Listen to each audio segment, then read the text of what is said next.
And this is just one of these very transformative products that I've wanted to get for a long time. I've never really sort of known where to jump in, what level to jump in at.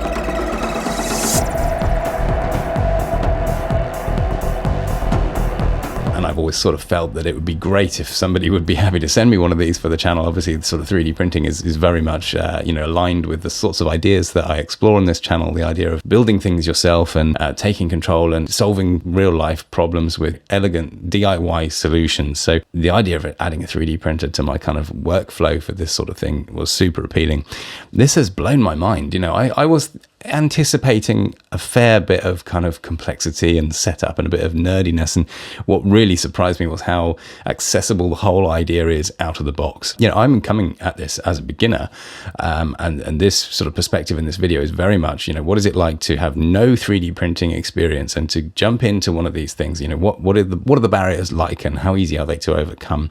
But what's particularly striking about this idea of 3D printing now in this world of AI is there's the biggest barrier of 3D printing, the 3D modeling element, building the 3D models to actually print, has been massively reduced. This is a barrier to entry that's almost completely been eliminated by AI. Now anybody can just speak in natural language to AI, and AI can make the models.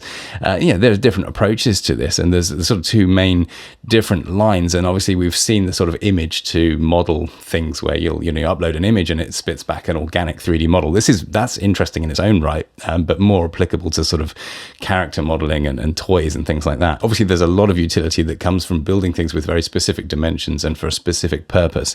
And you normally build those kinds of models in parametric software, where you sort of build up a bunch of parameters and the model builds itself around those parameters. That kind of modeling with AI is especially interesting. So I found some amazing workflows around that, which I'll share in this video. So the most interesting part of my journey here was discovering the role of the slicer. So this is a piece of software that, without this, the 3D printer would be useless. This is what takes your 3D models and turns it into something that can actually be printed. Essentially, it converts a model into the instructions that the 3D printer needs to actually print this. And you can see what it's doing. You can see the little pathways that the nozzle in the 3D printer will take and extrude the filament. And you can see how it builds up. And then the real magic of it is how it sort of automatically makes these like infill patterns. So if you've got a volume, say printing some sort of cube or some sort of volume of a shape, you don't just want to burn through all of the filament printing that as an actual solid. You want to sort of use some sort of structure inside. Well, the slicer will generate that volumetric structure to fill the space with rigidity inside, and you can change the density of all of this, and you can see how it just adapts and remodels all of this stuff. So there's huge power in the slicer. And what's fascinating about this slicer is it's based on an open source project, and it's actually shared by a bunch of different manufacturers for 3D printers. So without this open source project running, in the scenes, we'd either be paying way more for these printers because there'd be proprietary software. But, as we know, so often is the case with these things, sometimes you have a proprietary bit of software that accompanies a piece of hardware, and it's the software that holds it back. Well, here we're just able to use this kind of open source project that is just very widely being developed, very actively being developed, and is in use by most of the big players in the 3D printer kind of world. So this was really interesting to sort of see, and the Orca Slicer software is just absolutely incredible to see what it does. It works so well, and all these parameters that you can tune. And I was working with TPU, which is a sort of squishy rubber filament, and the default settings weren't really out of the box, weren't great. There were quite some serious issues, but with a bit of question and answer with AI sort of asking what I should do to solve this problem, again, AI just sort of speeding up the process of learning how this thing works. And I was printing excellent TPU models with this after no time at all, just from tweaking the parameters in the slicer here. So this was all, really an interesting part of this journey. So what kind of surprised me about the way these things set up, so they're basically self-contained things. Unlike a normal printer where you have to sort of have this idea that you're printing from the computer and drivers on the computer that send the thing, and if you shut your computer halfway through a print, it'll break. That's not the case with a 3D printer. They're running a Linux operating system on the printer itself, and the way you print to it is once the slicer outputs its file, that file then just gets uploaded, and you do this over the cloud, or you can just chuck it on a USB drive and load it straight into the 3D printer. Then it lives on the printer, and then it can just print from there, and it just does it all by itself, because of course this thing is taking potentially hours, 11 hours for a complex print, or even more if you're making something really quite big in there. So you want to know that it's just taking care of itself. And that is how it works. It's got its own little screen, its own interface, and all the rest of it. But what's really striking about the whole thing is just there's no sort of barriers between the idea of saying you want to print something and it actually happening. And I think that took me by surprise. I thought it'd be sort of all these setup steps. It's really not the case. You have the filament on the side. They're already loaded into this amazing multicolor changing system that the Centauri Carbon 2 has. And then you just push the model that you want, and you let it do the calibration if you want, but I don't think you have to do that every time if you're not moving it about or anything. And off it goes, and it prints. And then when you're done, you take it off and put the bed back and give it a little clean, and it's ready for the next one. So it's like a vending machine. You have the library of things on the screen, choose what you want, and it will just print them out.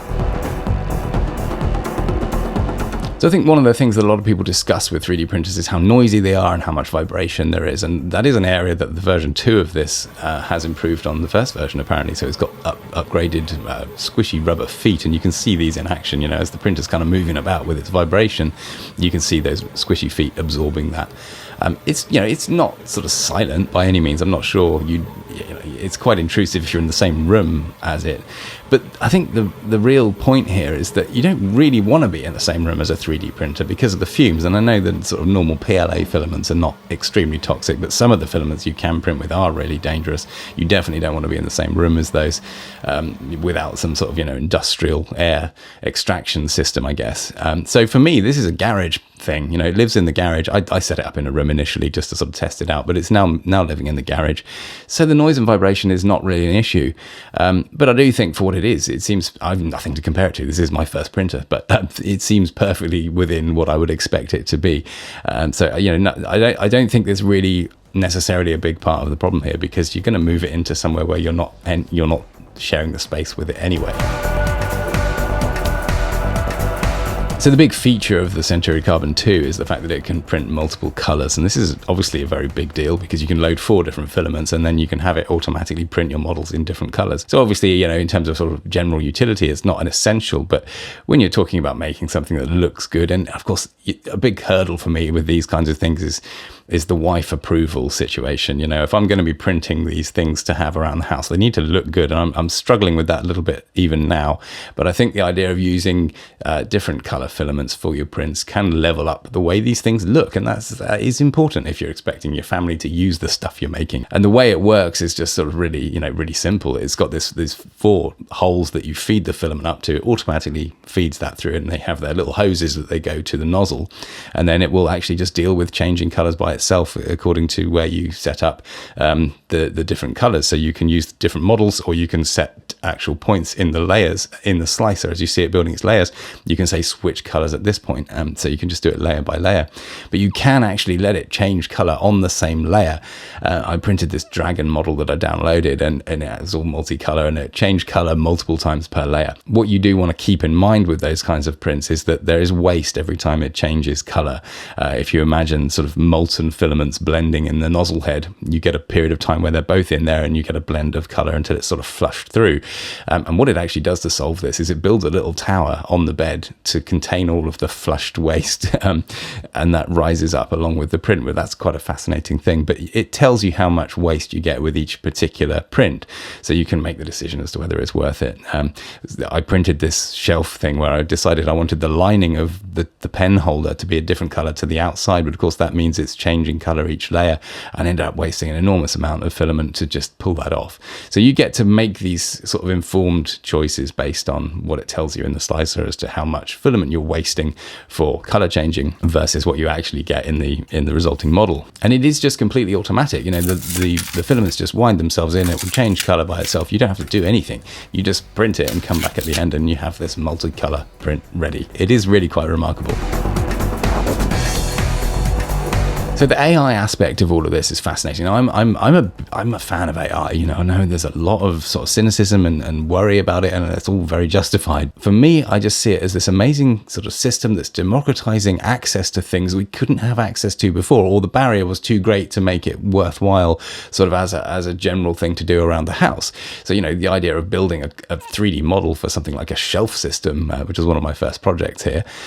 It would have just taken too long for it to be worthwhile for me to do versus just buying something off the shelf. But now with AI doing all of the work, it's sort of over a coffee on a Sunday morning, you can build an amazing model and have it printed out by the end of the day. There's no barrier to this anymore. And we're talking quite complex models as well. My shelf project has lots of intricate parts and designs, and it's all based on real life measurements of the things that I'm building to store in this shelf system. Tape measures and pens and screwdrivers and all of this I measured first, put those measurements into the AI discussion, and it then used those for all of the actual measurements for the model that it created. I didn't write a line of the code that I used for this shelf project. So the software that I used to deal with the modeling was called OpenSCAD, and this is a modeling application that uses plain text code as the source, the input. This is just, I love this. This is the way I like to think about software. A nice plain text config file with basic code in, and then the modeling happens from that, and you can tune those parameters to, and have everything relating to those as variables, so the whole model can update if you just change the dimensions of something. Well, of course, AI can see and read and understand the logic and the code in that file. So I was just talking to Claude Code, and it just built the script for this. I didn't write any of that code in this application, but I could see the model in the program. I could move it around and see the issues and talk back to AI to explain where it was going wrong and tune that. And it's just sort of very simple natural language discussion. And at the end of it, I had this working model. So that's the parametric approach to modeling, working very well with Claude Code. But there's this other aspect to this, which is the organic models. And now, obviously, you've got this funny situation where you have a kind of, the utility in a 3D printer, obviously building specific tools for specific purposes based on real life dimensions. And then the other side is toys. They seem to be great for making toys for kids. So the dragons, the print in place articulated dragons, these kinds of things. For that, you can have great fun using Blender, but making the organic models using the AI image to model generators that you can get online. So you just upload an image, which of course you can get AI to make that as well, and then you upload it and it converts it into an organic model, which you can put into something like Blender, and you can then convert that into a full articulating dragon model without much bother. Now Blender is obviously fairly advanced and fairly complicated, but again, just following a few basic tutorials, you can get to the point where you can manipulate these things. Obviously, having AI do the initial organic modeling bit takes the bulk of the complexity out of that process, and you then just end up using Boolean operations to create the segments and shrinking and creating the locking mechanism, which is just basically two rings that interlock alternating, and you can make a model for an articulating dragon, which I thought was, as a benchmark for what you can achieve on the organic modeling side of this, is fascinating, and again way more approachable than I thought it was going to be. So the other interesting part about sort of getting a 3D printer and living with it is just how many models and interesting things are available for free to download using these model libraries. And there's a bunch of websites out there that have these community-driven models, and you can download this stuff for free and print it for your own use. If you're not selling it or anything, you don't have to pay it. So this is just really amazing. If you don't even want to get as far involved as actually making your own models, you can just use the off-the-shelf stuff, and there's shoes on there, and there's all sorts of organization systems and modular shelving and all sorts of things you can have a whale of a time with without even doing any custom modeling at all. So that's a really another positive part of this whole sort of community ecosystem behind the 3D printer world. So I think the most striking part of sort of having a 3D printer in your life is just this reinforcement that with something like this, you're able to solve your own problems with exactly the right solution. And I saw the same thing play out when I was making custom software, again, vibe coding using AI, making my own photo library tools, because I was just fed up of the off-the-shelf photo libraries not doing exactly what I wanted in my own photo library workflow. Things as simple as being able to quickly batch delete items, obviously being omitted because they don't want you deleting stuff because they're profiting from the storage space that you use. These kinds of barriers.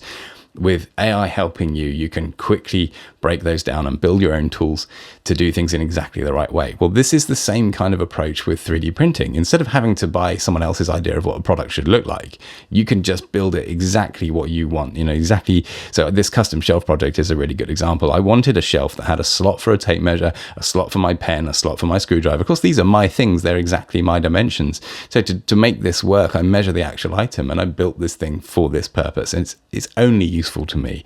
And that is really the way of looking at the role of a 3D printer. You're able to make things that are specific for your purposes. It's this amazing sort of taking back control away from just big manufacturers doing things their way and you having to just buy it off the shelf.